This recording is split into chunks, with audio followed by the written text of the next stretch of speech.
नवीन विषय, नवीन आशय आणि एक नवीन सक्सेस स्टोरी. कडकनाथ भारतातला एक जबरदस्त ब्रँड आहे. त्याचे मूळ मात्र नाशिकचे. कडकनाथ शब्द उच्चारला की आठवतात प्रोटीनवाले चिकन, प्रोटीनवाली अंडी इत्यादी. प्रकृती उत्तम ठेवायची असेल तर प्रथिनांची झीज होणे परवडणार नाही, हे जाणणारा हा ब्रँड. आपल्या घरात हे प्रोडक्ट दिमाखात अवतरलं की आपण याचे पक्के फॅन होतो. पण हे सगळं घडलं कसं हे जाणून घेऊयात संदीप सोनवणेंकडनं. नमस्कार, मी संदीप दिनेश सोनवणे. नाशिकला माझा कडकनाथ ॲग्रो वर्ल्ड म्हणून कंपनी आहे.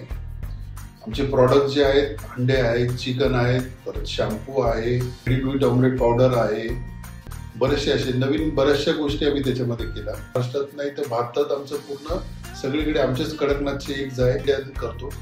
अजून अपकमिंग मध्ये बरेचसे प्रॉडक्ट येणार आहेत. म्हणजे जसं आपण हेल्दी वेने विचार केला तर कडकनाथ पिझ्झा कसा असेल, कडकनाथ बर्गर कसं असेल, म्हणजे एक फास्ट फूडची चेन आम्ही आणतोय हेल्दी याच्यात.